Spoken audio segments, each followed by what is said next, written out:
All right, guys, I'm here with Jack Stewart and Eric Bishop. We're a special episode of the podcast. We're going to chat tonight about books, 2022, works in progress, what we're looking forward to in 2022 and all kinds of other stuff. But first, Eric Bishop, the body man himself, has a special announcement. So, Eric, what do you got for us? First of all, I'm not the body man. I merely tell his stories. I do not want to be confused with him. Don't want to meet up with him in a dark alley. Well, we've got a contest to reveal. I've been running a contest for about the last month, I guess, to give away a character name. So I realized in writing Breach of Trust and getting where I was going to be at the end of it by probably January, I realized I had a really cool spot to give away. And I didn't want to just do it for a family or friend, especially because I need to kill this person. And even though my daughter said she wants it, I can't kill my daughter. Because then my son would want to die too. So I've been running this contest to give away an epic death is how I've described it. And it really is going to be a cool death. A couple of people that know what I'm doing are like, oh, that's going to be awesome. But I did hit a snag this week as I kind of was planning more and writing this week. My conscience is on screen there with me. Jack Stewart always reminding me to write on a regular basis. As I was working towards the end, I realized the contest had a little bit of a flaw to it. So I needed a woman to win the contest. And, I'm not into what they do for sometimes for sporting events and everything. I'm not rigging this thing. So what do I do? So I decided this morning, okay, you know what? We're going to give away 2 deaths. Nice. The woman is still going to be the epic hero one, but the guy that's about to win this, I'll do you right. I don't know how I'm going to do you yet, but I'm going to do you right and give you a good death. So two names tonight. 2 names, a man first, okay, and then a woman. We're going to see who dies in breach of trust. Okay, we're shuffling it around really good here. Not looking. Normally my assistant is here, but she's not with me tonight. My daughter's not here, so I let her normally draw. So, okay, so I got something here. Let's see. Make sure I can pronounce this right, too. Who's the male that's going to die in breach of trust? Hope I say that right. Matt Leone. Probably, that's a little glare to it, though. Matt, congratulations. I will send you an email just to confirm this. You're going to die in breach of trust, and I will make it a good one. Fantastic. Perfect. So, nice job, Matt. You're going to die. Everyone's got to die one day. Matt just gets to die twice. Right. You got to die in a book and then... Not many can say that. Later on. All right. So number 2. He might die too. We haven't got his ending. Jack lives forever. I got work to do for him. So I've got to keep him busy. I can't let him die. So. There you go. He's got to fly the body man around. Okay. Women next. I had less women that signed up for this, which surprised me, but I still got a bunch to choose from. So, okay. Got a name out of the hat.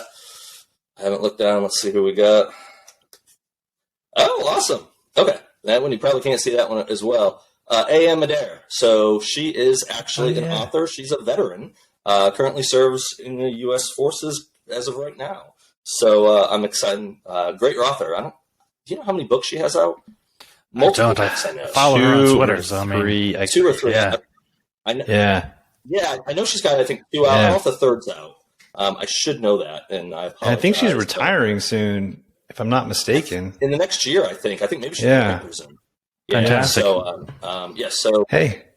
So, and I know she's got a family. That's actually going to fit perfect for what I've already started to write and come up with. So, she gets the golden ticket. She gets the cool, heroic scene in the body man. So that's really cool that she got that. I'm really excited about that. Yeah, it's not often many people retire and die in the same year. I mean, this can be fantastic.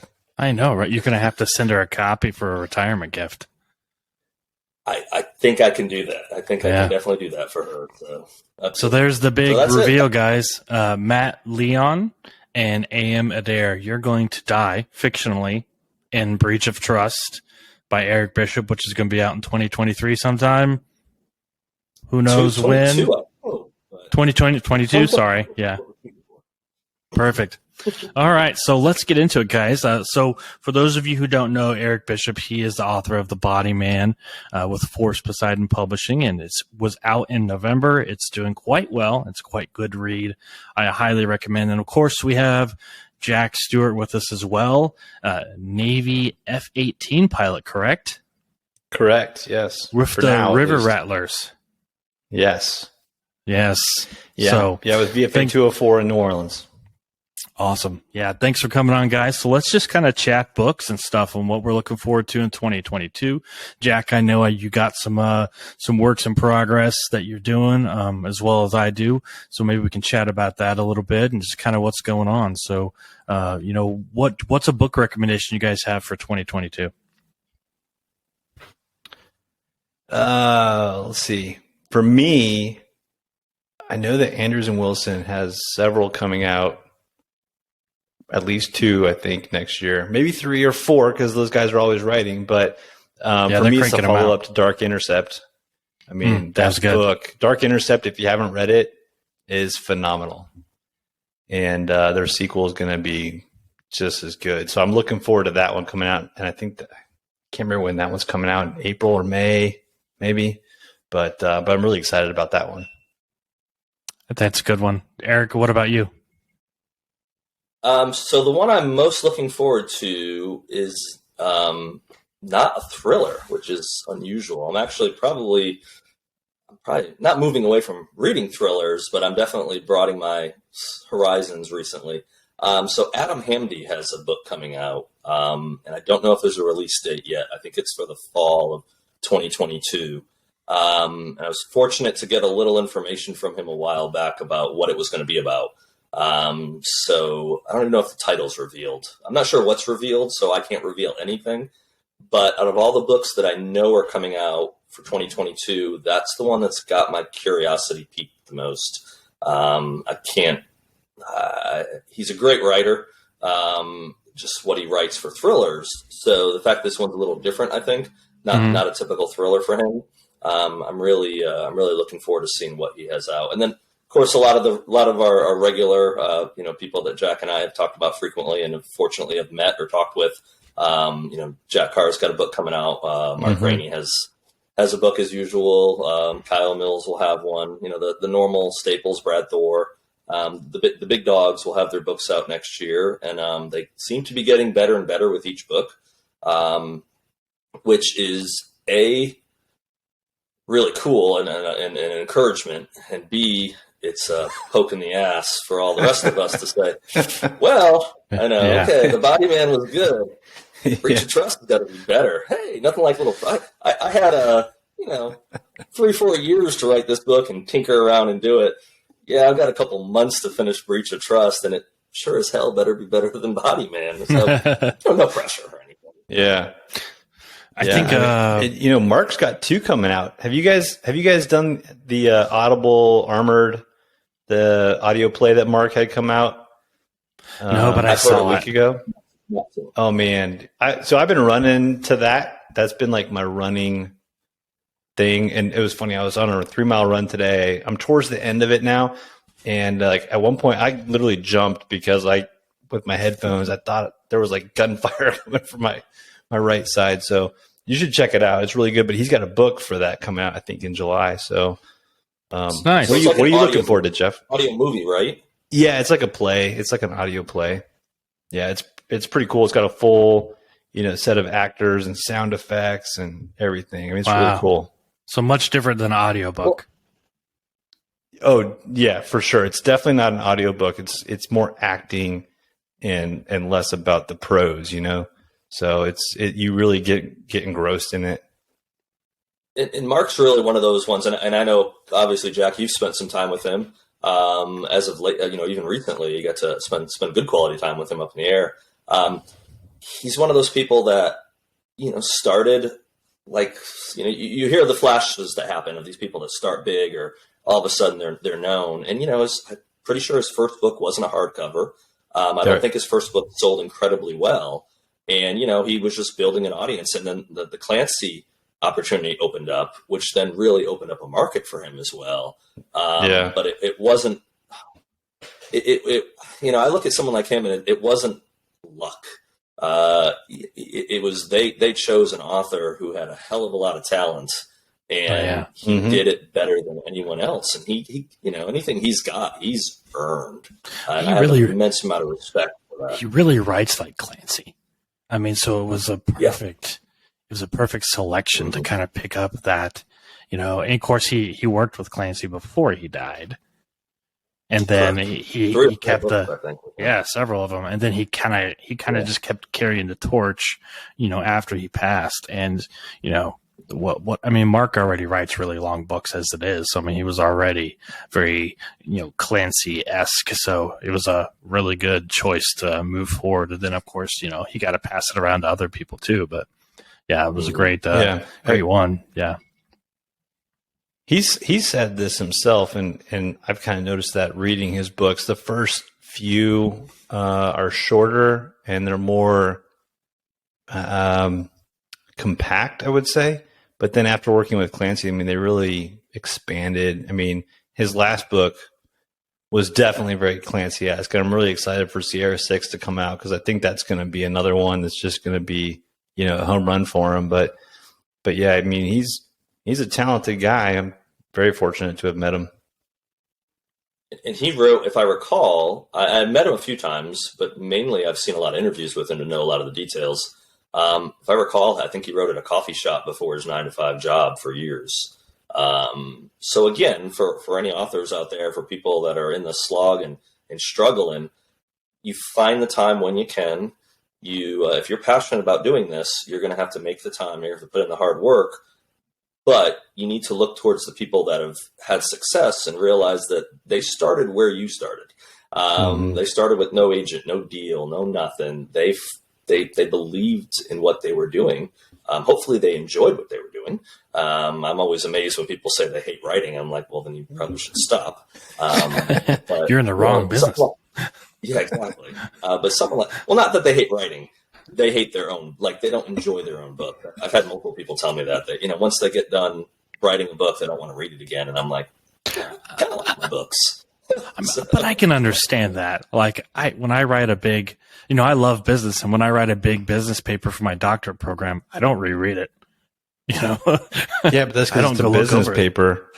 Well, it's true, but it's not. It's not written for enjoyment. It's written for education. There's a difference, right?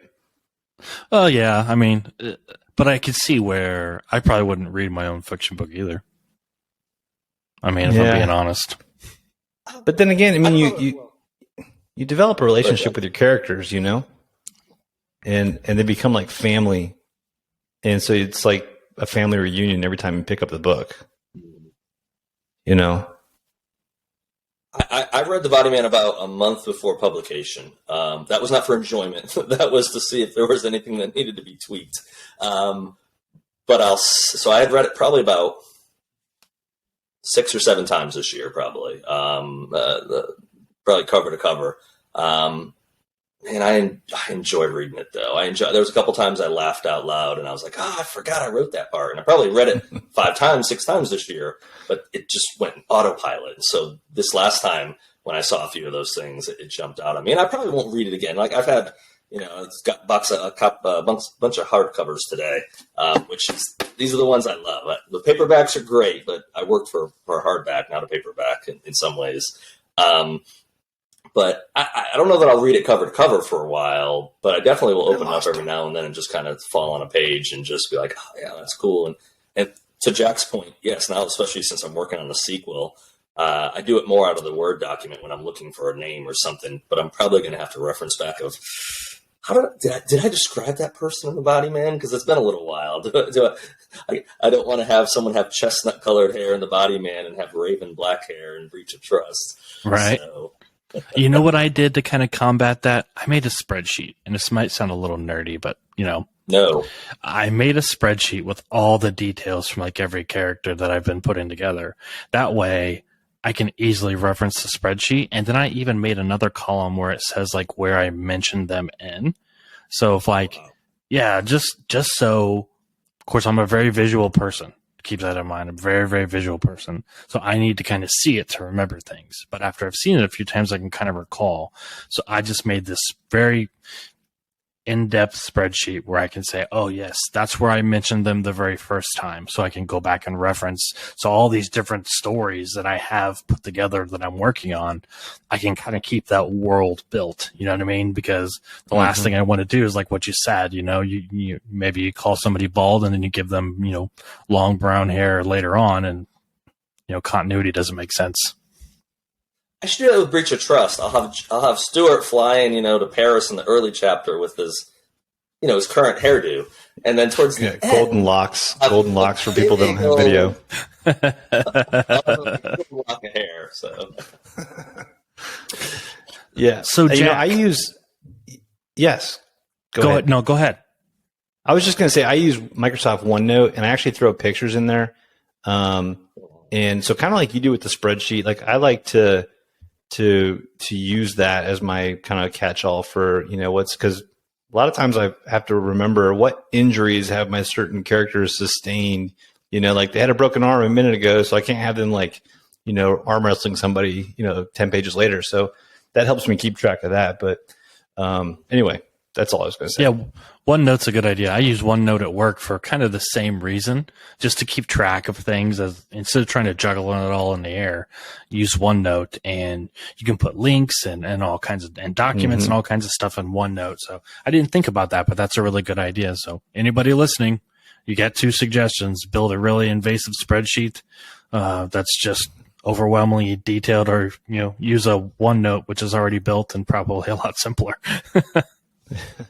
So I did start a spreadsheet, Jeff, last about 3 weeks ago. I was at my son's karate class because I realized one of the things with Breach of Trust, which I guess I did with the Body Man, the first 3 books I wrote were very consecutive. Like I wrote for 3 or 4 months and knocked the book out, and I wrote it chapter 1, 2, 3. I did it all like that. Body Man was spread over about a year and a half, and then even edits the year after that occurred. So there was a lot of, I don't think I did swap some chapters, so I did some moving some stuff around. And then Breach of Trust is even worse. I think in the last 2 weeks, I've probably been working on 6 or 7 chapters, and none of them follow each other. And that's something I've never done it that dramatic before. So I'm anticipating I can pull it together. It's in January and figure what order I need to write or put these things and transition. But I don't know. It's the way a lot of it's because of the Body Man tour and everything that's been happening. I just haven't been able to devote the time like I normally would back to back to work on it. So I've been more of, where's my thoughts tonight? I have time to write, and I've just written a chapter that's on my mind, which is kind of Kyle Mills-esque without the Kyle Mills talent. But that's how or the outline. Well, as I said, that's what outline. Yeah, he writes his 40,000 words outline, and so he'll wake up Monday morning. I'm feeling chapter 40 today, and he pulls up his outline, and it tells him exactly what 40 is going to be. So he writes 40, and then 2 days later, I'm feeling a 12. Okay, you're right, chapter 12. No way, that's not Eric Bishop. So seat of my pants still. Just happen to be doing it out of order, and I don't know. I guess that for some people that'd be intimidating. I guess I'm looking at it as it's a challenge. And even writing the other book, I know there's a certain amount of pressure that, as we were joking before, I think before we started filming, is, Breach of Trust has to be better than the Body Man. And I think for some people, there'd be a level of intimidation there. Maybe I'm just stupid. I don't have that intimidation. I think I can make it better. I think that's a confidence, not an arrogance, but it's a confidence where that will be book 5. Plus I have 2 other books in various stages. So you kind of build almost a comfort level of, what you need to do. You just need to execute it. Right. You need to keep getting better, of course, but I don't know, the intimidation that I had probably in the first couple books, really isn't there anymore. It's all the other stuff that are intimidating. How do you keep marketing the book after it's been out for 5-6 weeks without pissing everybody on Twitter off? Cause they're like, damn it, Bishop's talking about his book again. That's the harder part for me is going too far in one direction with marketing it or how even to market it. I met with a friend the other day for lunch who doesn't know the publishing world at all. And he was just picking my brain of, well, how can you branch out? How can you do this? And I'm like, if I knew that, I would probably be trying it without spending lots of money. That's, everyone and their brother will offer you the world. Just give us $500 or $1,000 and we'll get you all these things. And there's a lot of money pits out there. So yeah. I don't know. So you use Word for writing? I've used Word since 2014 when I wrote, and even before that. But when I wrote the first book, I've always done on Word. And I know some people have tried a lot of other things. Was it Scrivener? Scrivener. Okay, that's one. I think Jack Carr even tried it for his third book. Maybe I can't remember what he said. Maybe third book he tried it. I think he's back to using a Word program for 4, or was for 4 and 5, or for 5. But yeah, Word works for me. So my notes, I have Word, which is where I do everything. And like I said, normally it's very consecutive. Right now, about 30 or 40 pages of Word, just say chapter, ? Put it here. And the next one says chapter, ? Put it there. But then I use heavily, I use my phone a lot. I do that because it's also backed up with the cloud. So I use the notes function on this. So if I go to my breach of trust note, I have, I don't know how many pages it would probably be, 30 or 40 pages, maybe not 30 or 40, but a lot of pages of just thoughts when I'm walking. I don't run like Jack, but I walk a lot. Or if I'm at the gym or wherever I am and something comes to my mind, I'm going, I really need this character to say this. I'll make a note of it. So on a regular basis, I'm reading back the notes I made because they're just conscious thought. They're not like chapter 5 is this, chapter 6. They're all over the board. So I use that a lot. I do have not a legal pad. I have a composition pad I use. And that's more my high level that I started with the series. That's where I break down the characters. I was good about putting details about them, but I slacked off a little bit. So I still have all the names and a little background, but I don't have a lot of the specifics of hair color. And, I didn't shoot them in chapter 12 and any of that stuff. So, yeah. Jack, what do you use? So I use Scrivener. I've kind of changed as I've gone, but all my first books I wrote in Scrivener. I did all the editing in Scrivener. And then recently, the last book I finished was called Pony Up, and I did it completely in Scrivener, compiled it, and that's when I sent out to agents. And then I had a friend read it and say, hey, you've got a scene in here that doesn't seem to make sense. And I was like, well, that's odd. So I went back and looked at the compiled structure and realized that I had duplicated a scene and deleted another scene. So I don't know, somehow in my editing, the scene's in there twice. So now what I do is I do it all in Scrivener at first, just so I can make sure the scenes are in the right sequence and stuff. I go through one round of edits that way, and then I compile it in Word, and I do all my final edits in Word. And I don't know what just happened with my stupid camera. Yeah, I use Scrivener. I said you like something he was about to say, so Yeah. Yeah. Anyway, it's not important. Yeah, I Apparently. use Scrivener, and then I do the Pro Writing Aid to edit.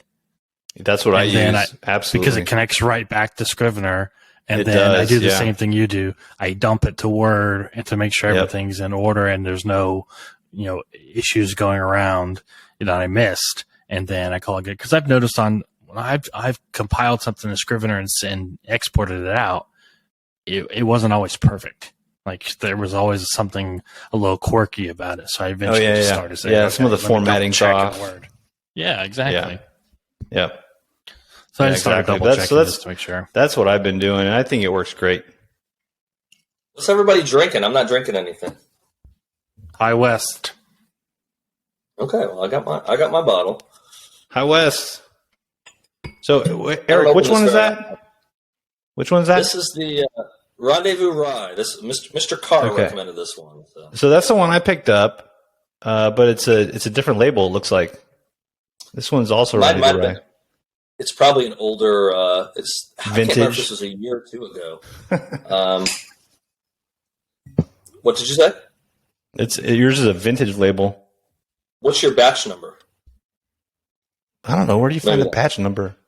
I don't know. Mine has a batch number. Oh, 21031. Okay, see, mine's 19112. So yeah, mine's just probably an older batch. So yeah, I can't remember when Jack said to Jack Card had recommended this. I think he had it in a bunch of his videos, so I asked him, and he told me that might have been pre-COVID, though. Everything's kind of blurry the last year and a half, so maybe that was 19. I don't know, 19 or 20. You can see how much I drank. Jeff, you need to get High West to sponsor this episode. I know. All three of us have got their bottle. Here we go. High West. Get it today at your local booze store. Here it is. They make bourbon and rye, and Jack Carr even loves it. For every bottle of High West, they'll give you a copy of the Bible. Oh, boy.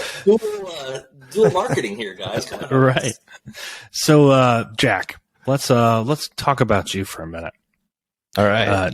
Navy fighter pilot, but you're also an aspiring author. So would you like to share a little bit about like what you're working on and a little bit behind the scenes of the stories?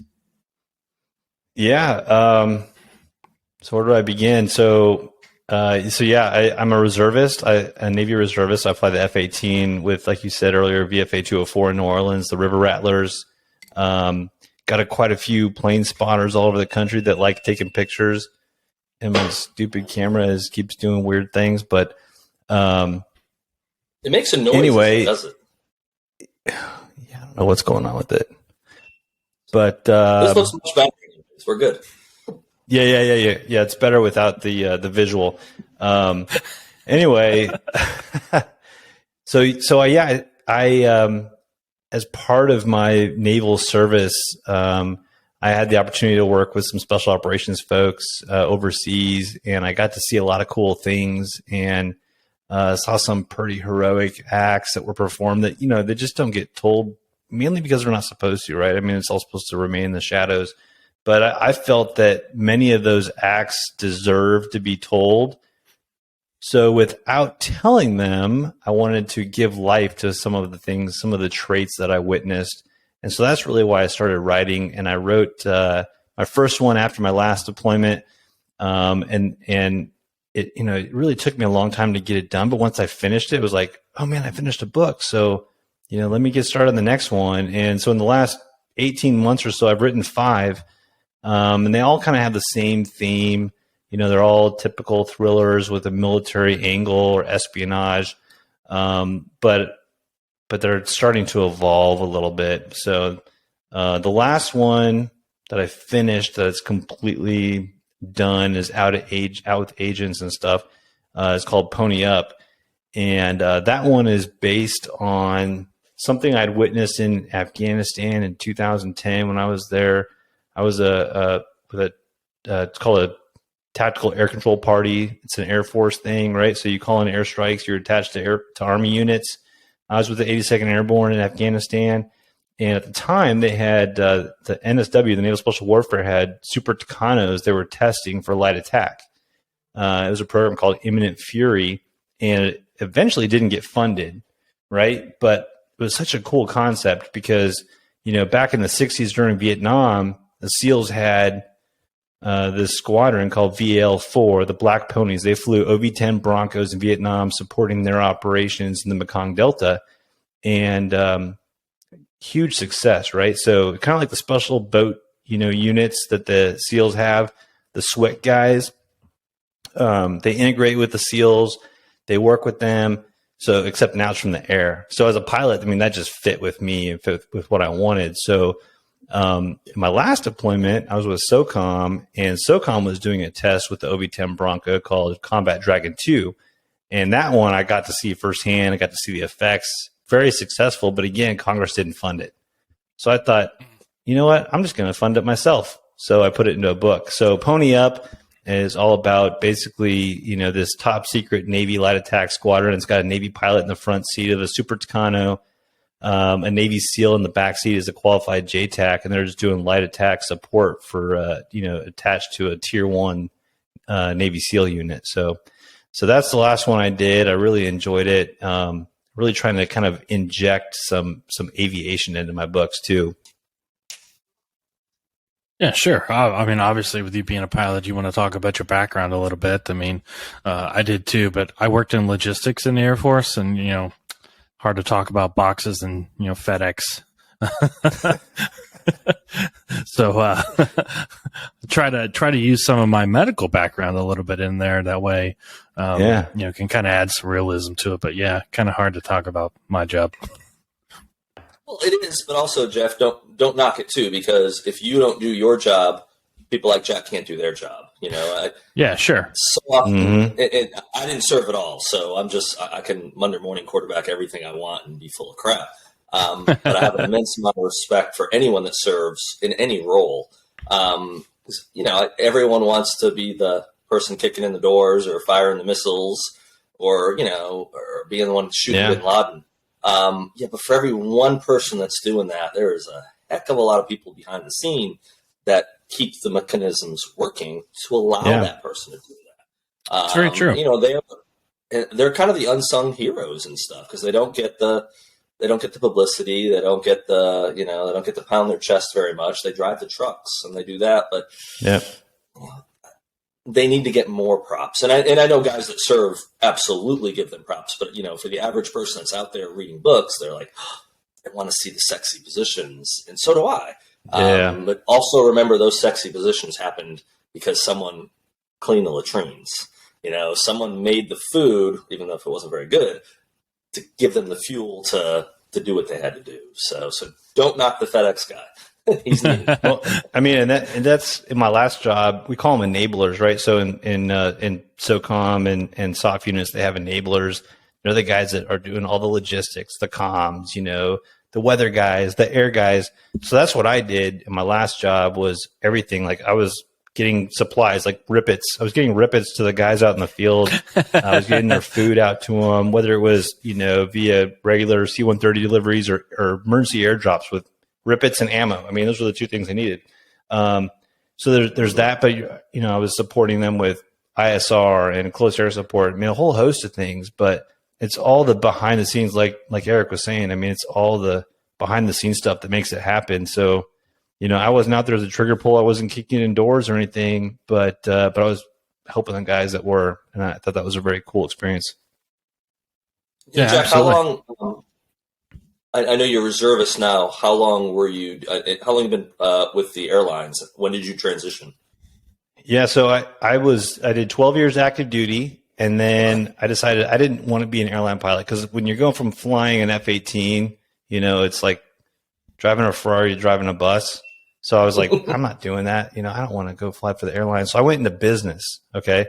I had a master's in basically international business, project management, and I started working for this company doing undersea construction, kind of maritime stuff. As an English major, I mean, I wasn't really perfectly qualified for it, but I found it fascinating. But I also found that I didn't want to work for a living. So I decided I needed to go back into aviation, because that's where, if you want to be lazy and stare out the window all day, be a pilot. I mean, that's where it's at. So yeah, so truth is revealed. Yeah, exactly. I tell my son that all the time. I'm like, hey, you're pretty lazy, dude. You should be a pilot. It's a hard work to get there, but once you're there, it's pretty easy. So I've been I've been in the airlines going on 8 years now. Okay. 8 years. And I love it. It's great. I mean, it gives me opportunity to write. I mean, on my overnights, I just sit down at the bar, have a beer, write a few pages and call it a night. Yeah, it's awesome. I've known plenty of pilots that, got out of the military and they went to go fly for the airlines, and they were like, I know it's more of the same, but, I get to travel when I want to.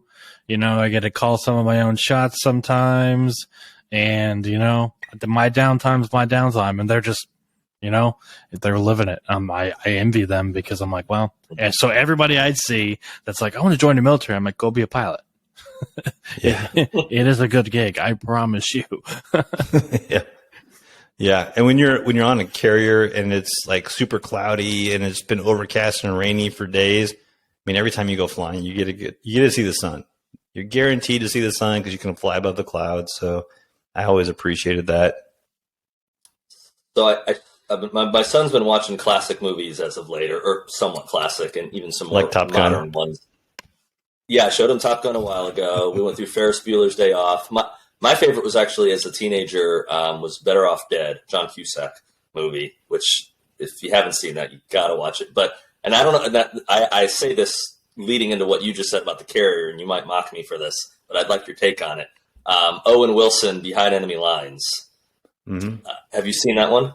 Oh yeah, It's a good movie. Okay. So I showed him that I hadn't seen it in years, and we were just looking through my DVDs, and I have to, kid appropriate. I make sure it's not R, so PG-13 is my limit with him. He's 14. And he came across it. He goes, "What's this one, Dad?" And I'm like, I forgot all about this movie. So we threw it out about 2 weeks ago, and I thought of you, Jack. Not because you got shot down, but yeah, exactly. I have not been shot down. No, exactly. He liked it a lot. I hadn't seen it in years, so I thought it had held up. I was talking about Gene Hackman. We were talking. I love Gene Hackman's portrayal in that movie. And I was telling him about, just life. And I said, Gene Hackman, once he got to a certain stage, he didn't want to be an old man in movies. So he just retired it. Now, I believe he's still alive. He's in his 80s, I think now. And Gene Hackman's not in movies anymore because he did what he did. He probably made a poop load of money and didn't have to work anymore and probably sit on a ranch or on a beach somewhere, enjoying life. So that's how Sean Connery was there at the end. He made like that one last movie and was like, "Nah, I'm done. I don't need to go back there and do it anymore." And people are like, "No, but you're so awesome. You should do movies." And he was like, "No, or I could just sit at home and be rich." Yeah, and be rich. Which is everybody's I'll do that more. goal, right? Yeah. Sit at home and be rich. It's even worse with Yellowstone being out there. Now people think they can own a ranch and be rich and be Kevin Costner.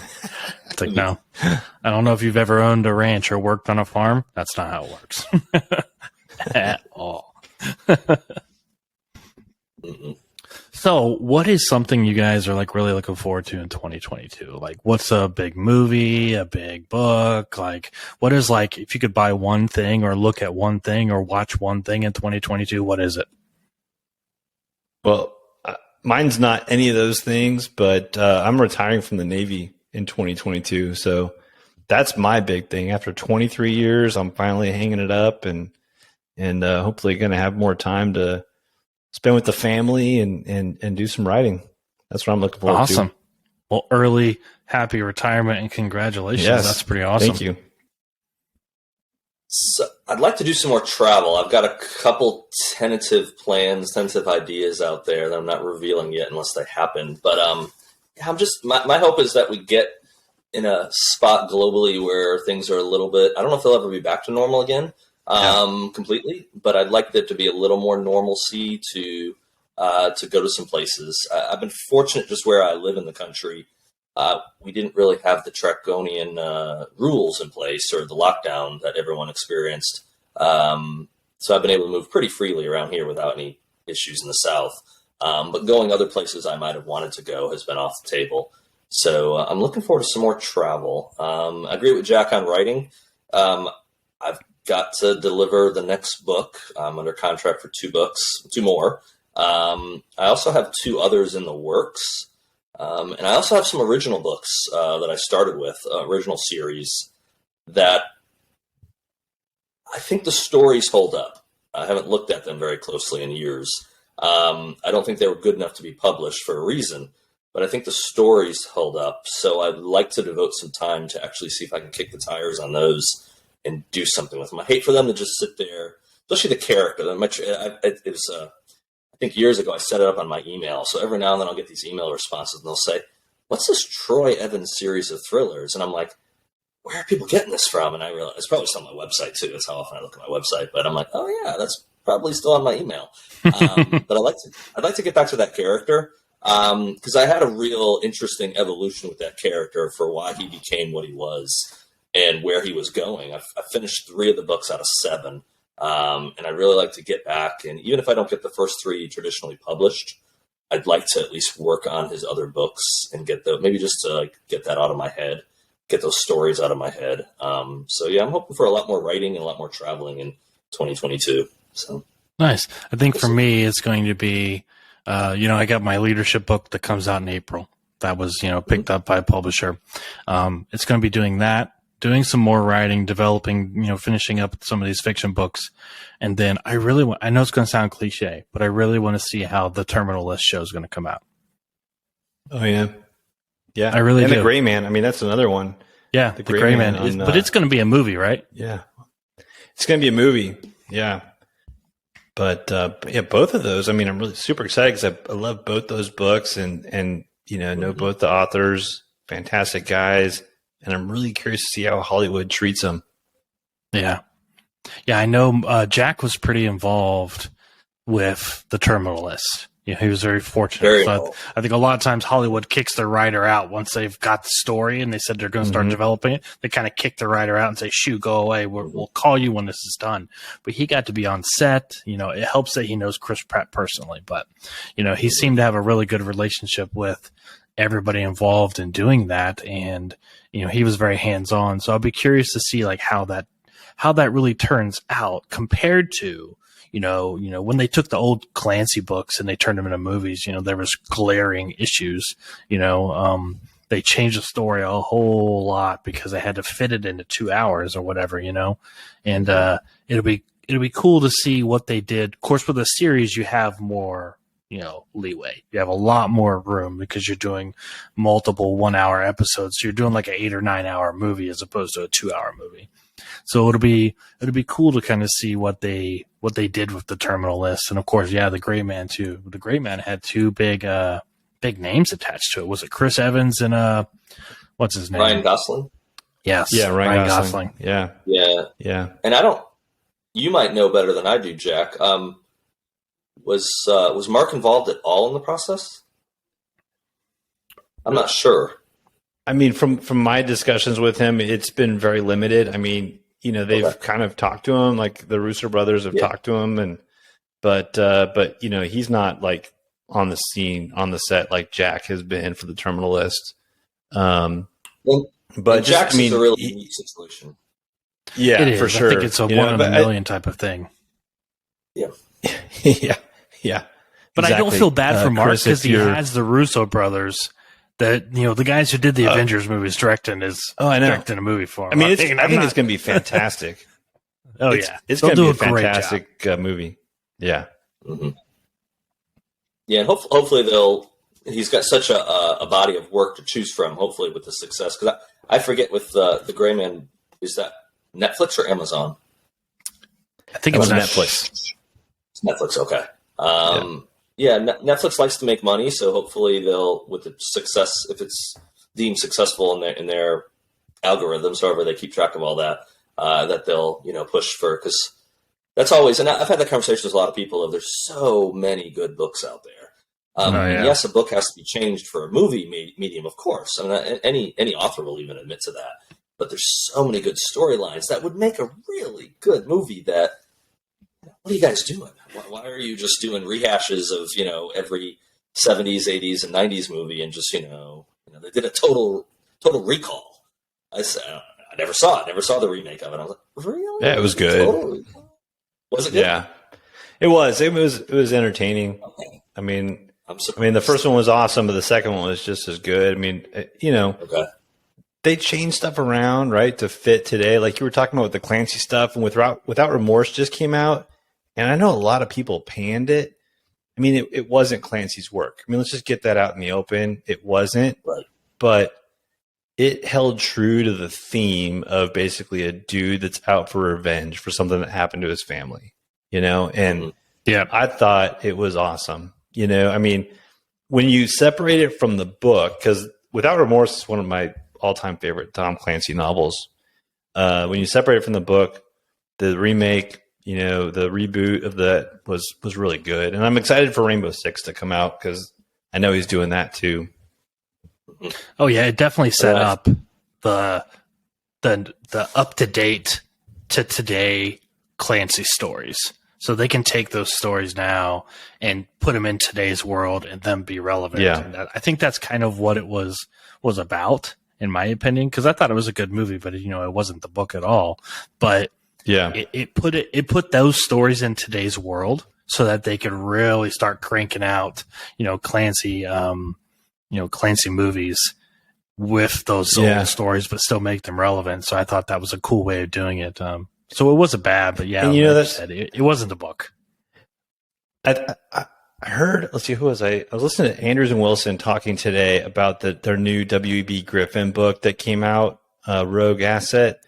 And the question was, I guess they struggled over, do we have this take place right after book 8, because this is book 9 in the presidential agent series, or do we let it time, from when the series ended previously? And they felt that by letting it time out, to bring it up to modern times, the geopolitics have changed, everything has changed in the world, so it allows the book to be more relevant. And so that's how I feel about like the Without Remorse movie. I mean, it's more relevant because, you think about it, John Clark was a Vietnam veteran, right? I mean, we don't have any more Vietnam veterans kicking down doors, but we have a ton of, OIF, OEF, global war on terrorism veterans out there. They're the new John Clark. They're the new heroes. So I'm excited to see where the future is with all that. Well, I think that Jack Ryan's series for Amazon Prime has been picked up. I think they've already filmed season 3, and they greenlight season 4 and maybe 5 already too. So I'm curious to see that one, because I thought that first season I liked a lot. Yeah, I thought John did a good job with that one. The second one, though, it kind of started well for just me as a viewer, as a critique. Yeah. But then it went downhill. I watched them all because I'm like anyone else. You start like you got to finish the series, but I didn't really. I don't know. I'll give the third one a start, but we'll see. I hope it jumps back into where season 1, at least for me, took me, because I've changed in that regard. I used to be that way with books. If I opened and started that first page, I'd finish the book. I owe it to the author. I owe it to myself. I've purchased it or whatever. Not so much anymore. I've gotten a lot more. I guess my time's precious. But if that first chapter doesn't drag me in, I might go read the last chapter and see if I liked how it ended. But I won't spend that 6 to 8 hours finishing a whole book anymore. It's rare that I don't finish one, but it has happened even this year where I've started one and I'm just like, not feeling it. I've gotten halfway through some of them and been like, jump to another one because 2 or 3 people gave me books and asked me to read them, and it's an honor to do so. So I was like, I'll go back to this one. No, that pile is like, I don't know how high it is right now, but it's really high. Yeah, and growing. Yeah, it's grown this week. 3 books this week alone. Wow, I know. If all my favorite authors could slow down a little bit and let me catch up, that'd be great. Thank you very much. I know, right? Because it's just like the beginning of this next year is Brad Taylor, Mark Greaney, and then Jack Carr, Brad Thor, Don Bentley. That's just in January through July that I can recall. There's plenty of other names. There's another one. I read the first. So he had I'm fortunate that I know Brad to some extent, and he did a contest last week to give away ARCs to his book, and the email popped up and it's an email account I don't look at all the time, but I saw this email saying the first 50 people that respond get an ARC, and I'm like, well, heck yeah. So I replied, and I didn't win an ARC, unfortunately. So this morning I got my rejection email, but it said, however, here's the first 2 chapters. So I was laying in bed early this morning. Nice. And I read the first 2 chapters of the book, and I'm just like, wait. I scroll back. When's the book coming out? March. I think it's sometime in March 23rd or March something. So, so Brad's on the thing. But yeah, it's every month there's multiple more good ones coming out. But there's definitely one every month that I want to read. So and there's no telling what Andrews and Wilson are going to put out next year because they seem to be putting out a book a month. 4 books. 4 books. I know. It's like Book of the Month Club. Yeah, exactly. And they have so many series going on that I'm like, yeah. What the heck is going on here? Like, I can't keep up. I know, and they're all phenomenal too. Yeah, they're great books. They're all phenomenal. They're all phenomenal. Yeah, they're absolutely crushing it. Yeah, they are. You know who's crushing it? Don Bentley. That dude's crushing it. His 3rd book's coming out. His 2nd Tom Clancy book's coming out. How many people do you know can say in the first 5 books they did 2 Clancy novels and 3 of their own? Other than Mark Greaney. I mean, well, in to circle it back to what we talked about earlier, Don's another one of those, and to some extent, all the guys are an example of it. There's a couple anomalies. Don's one of those guys that I'm pretty sure, without sanction, was I think his 4th book finished. I think he has 3 in the drawer that's never been seen the light of day. I've been fortunate to meet Don a few times in New York. Fortunate to have his name on my cover.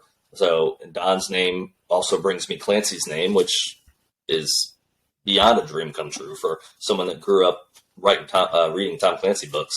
But Don put in the work. Don didn't just happen. And Don continues to put in the work. And, it's not a rebuke to us writers, but it's a reminder that, you want to stay relevant. You want to compete with these guys. You got to put in the work. No one's on autopilot that's doing this. Uh-huh. They're all busting. They're all they're hitting it hard, and they're knocking it out of the park. That gives me a lot of hope. I don't take any of that as a negative. To me, that's all hope of, put in the hard work and it's doable. Keep up. Yeah, absolutely. You too could write a Clancy novel if you work really, really hard and know a lot of people. You too could write a Clancy novel.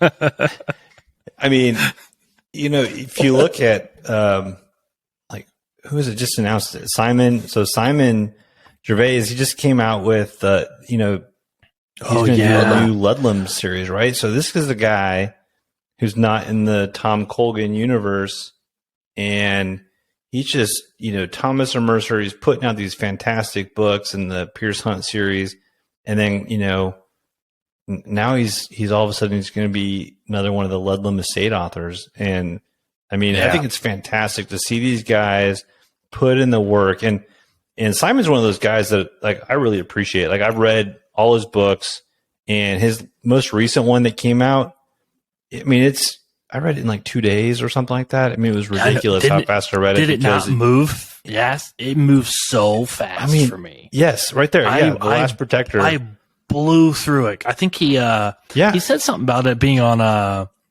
was like a free download at the beginning of October on Prime, and I had it pre-ordered already, but I went and downloaded it on Prime for free, and I just blew through it. So I was like, I don't even I read it so fast. I didn't need the paper copy. I got it anyway, just because I like the support. But I read right through it. I mean, I just blew through it. It's one of the fastest books I've ever read, and that's not a knock. I'm not saying anything bad about it.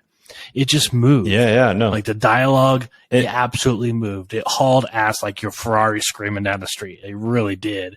And it was he absolutely deserves to pick up that series. And it's not a knock on him. It's not a knock on him at all. I mean, he has said that his agent told him, you don't really write that well, but we can sell you, but I've seen his progression as an author between his first book and that book. I mean, he's arrived. He's the perfect person to pick up the Ludlum, pick up the next Ludlum series. And I'm so excited for that. So I don't know, there keeps all these series keep coming out, and I keep adding all these books like Eric is saying, my list keeps getting bigger. I don't know what I'm going to have time to write. My list keeps getting bigger, and my bank account, keeps getting a little smaller every time I buy these. So I'm really seriously thinking about buying one of those super nice Kindles and then just being very, very choosy on what books I buy, actual copies of, and reading everything else on the Kindle, just because it's going by. So no joke, every single month, it just seems like somebody or multiple people are dropping a book. My publisher was telling me, he's like, there's certain times of the year, that, books are good to put on there. I was like, really? Because all these different writers that I follow, and I follow fiction and nonfiction, I was like, I think they're just throwing a dart at the wall and choosing when to release a book, and it's going over just fine. So I think, I don't know if it's because of the pandemic or what, but books just seem to be hot right now. People are releasing them, and it's going over well. I think people have described it as the golden age of thrillers. I think I can't remember if it was someone on Best Thriller Books. I don't remember who said it now. I think it was one of the reviewers there. But I think the quality everyone's putting out is great. And this isn't a snow job. These guys are great guys. Just talking the names we've just mentioned here. The first time I went to Thriller Fest, which was 2017, I don't know if it was the first person I met, but some of the first people I did meet was Simon Gervais, Brian Andrews, Jeff Wilson. all three of them. And I tell you what, I was a no-name who thought he had wrote a good book. No one picked it up, so it wasn't that good. And, you know, they don't owe me the time of day. They all gave me the time of day. They all gave me their phone numbers. What do you need? How can we help you? And it wasn't lip service either. And they all, you know, they're all in my book as a thank you because they all helped, you know, in the dream and the, you know, the process of creating something. Even though this was a couple of years and, you know, a couple of books later of finishing it. That's the cool part. And I've constantly tried to say that because I think people have this mindset of, you know, writers are very, they're not extroverts, you know, they just sit in their caves, they write, they're not very sociable. And by nature, writers do tend to be, you know, not as extroverted. But I think a lot of that is a cliche from a long time ago. I think the average one you read now is also out there, and they have to be out there with the market. But they're out there actually helping other authors as well. And, you know, the guys that are just coming along are learning from these ones that have 2, 3, 4, 5 books out. And it's invaluable because you start off in this business. I wrote my first book. I didn't have a clue what I was doing. And the pros probably show that. But you do, if you stick with this, you do start learning things. And if you can like cut out a couple steps by learning from someone like Andrews and Wilson or someone like Jack Carr or whoever it might be, you know, that's an invaluable asset to have just for the average writer to be able to learn from folks that have already been down that path. And I know for me, I'm extremely humbled and also grateful that they've given me the time they have. Because, you know, your time is precious. You know, you only have a finite amount of time. So how are you going to spend it? And, you know, the authors I've come across have spent some of it providing me advice, which, you know, made me a better writer, a better marketer, better listener by just learning for how they handle themselves. Yeah. So speaking of getting out of the cave, are you guys going to go any of these conferences next year? Yeah, I am. I did Killer Nashville last year, and I'm going to go again this year. I thought it was a very intimate setting. That's the only one I've actually been to, but I'm doing that. I'm going to do Thriller Fest. It's actually right after my Navy retirement, so heading up to New York right after I retire from the Navy. It'll be interesting. Nice. And then I'm going to do BoucherCon. So yeah, I think I'm going to try to go to BoucherCon. I've never been, so it's going to be my first time, but I'm really going to try to go. I think it's up there in Minneapolis this year in September, so I'm going to try to go up there to that. I believe my book is on for best or whatever, some debut. There's some debut list I'm on for BoucherCon. So definitely I would like to get up there for that one. Nice. I'm not sure about Thriller Fest this year. Thriller Fest is always the most expensive one in the docket. And I know I'm not on the debut list for that one. So I'm not sure if I'll make it up to New York for that. I might join Jack at Killer Nashville just so he's not bored this time. I'm sure there's a little hell we can raise in Nashville together. So we can go, you know, Tim McGraw, Faith Hill, we can go egg their house or something. We'll find something. Yeah, doesn't Brad Thor live there? We could just pop in on him. I'm not sure if Brad will take our calls, but if you will, yes, we could definitely stop by the Fortress. I'll come to Nashville too. About dropping by. Yeah, I'll come to Nashville too. We'll all three just stop at his estate and knock on the door or the little intercom. Yeah, the little intercom. Be like, Brad, let us in. We love you. Yeah. So in It'll be the like Navy, we have this. The Dobermans. In the Navy, we have this thing called red light, green light. So you call your commander up and you say green light, and if he doesn't say red light before you hang up, he has to expect you to show up at his house with a mass of people and throw a party for you. So we'll just green light Brad Thor. How about that? Hey, you know what the Air Force pilots who graduate used to do? They don't do it anymore because it kind of caused a lot of trouble. They upon their graduation, they would go over to the base commander's house and they would just walk in and invade his house, and he had to feed them and booze them and all that. But it kind of stopped because one time they put a couch on the base commander's roof. And it made like national news, and it was like, okay, you guys just get to graduate now. That's it. Take it easy on the party. Yeah. The other one I want to go to, and again, that's why I'm hoping 2022 kind of takes a Xanax, chills a little bit or something, is Capital Crime, which is a London-based conference. I wanted to go a couple years back, and then the world stopped. So I think that one's in October, and I haven't been to London in many years. And out of all the ones, if I can go to any of them, that's the one I really want to go to. But the world's going to have to chillax a little bit before I could probably end up in London. But that's the one I want to do. So we'll see. And, Adam Hamby runs that one as well, along with another gentleman. So Nice. All right. So before we go, let's do this.